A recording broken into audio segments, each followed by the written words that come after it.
Hello everyone! This is a quick walkthrough to show you how to copy or backup a config from an FTD and move it to another FTD.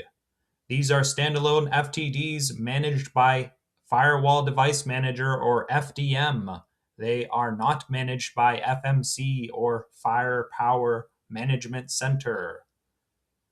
To begin, we need to go to the GUI or the FDM of the configured firewall. The one in data center 2 is not configured yet. So we'll go to 10.0.0.27, then log in. From the top, make sure you've selected the Device tab, then go down to the Backup and Restore tile. Click on View Configuration. Under Manual Backup, select Backup Now. Give your backup file a name. We'll call it FTDv-0_backup. It cannot have spaces. We do not need to encrypt it because this is just a lab. You can see your progress with these moving lines, or you can select See Task List. Mine took about 1 minute. Close that window and you can see your new backup. Under the Actions column, click Download.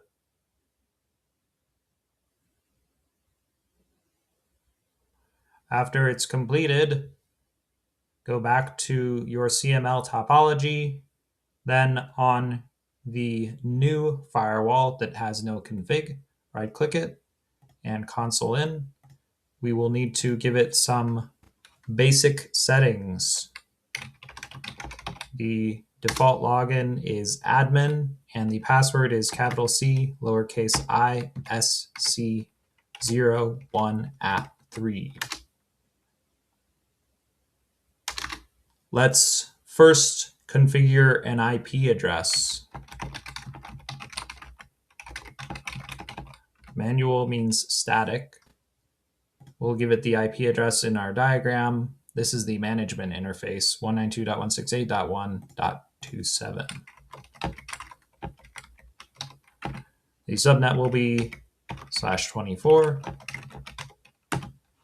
The default gateway will be 192.168.1.1. Type show network to confirm the changes. Here's the new IP config. Now let's do a ping and source it from our management interface using the system keyword. We'll ping the default gateway. That's successful, that's good. Next, we need to open the FDM or Firewall Device Manager for FTDv-1. So that's 192.168.1.27. It defaults to HTTP, so you need to make it HTTPS. There is a security risk warning because it is a self-signed certificate. You can accept the risk and continue. A new FTD without a configuration always starts with this configuration wizard. We don't want to do this, so we'll click Skip Device Setup. Click. You do need to still select a 90-day evaluation and a performance tier, so we'll use those basic settings and then click Confirm. Now from the Device tab, under the Backup and Restore tile, click View Configuration. We will upload a file, the file we just downloaded.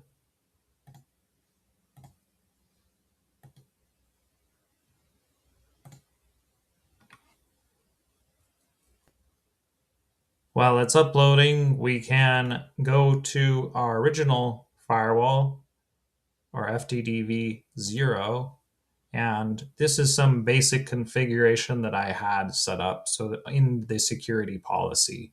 So we know that it should look like this once we upload and restore our configuration. Mine took about 5 minutes to upload, and we can see our backup file here. Under the actions column, we need to select restore.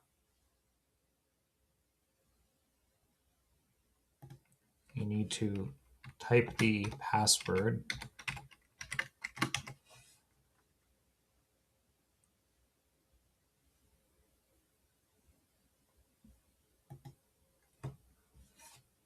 You won't be able to see the progress because the device is rebooting, but in CML, you can see some of the progress. So if we right click and select console, try opening it again.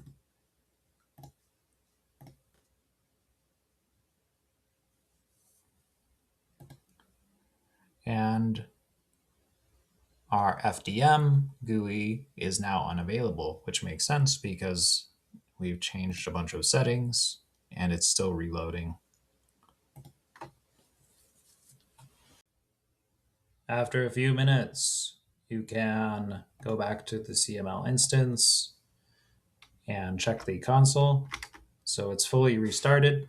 Let's try logging in.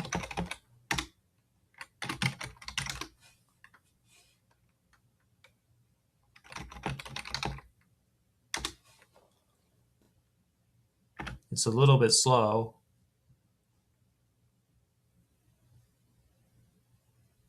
Still got the same IP address in the CLI, but let's check the GUI.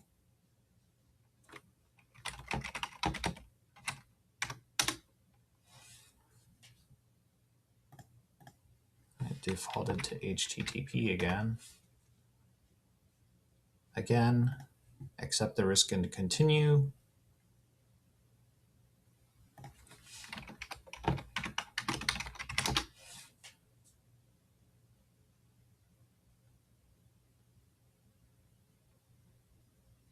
Then let's check our policies to make sure they match FTD 0.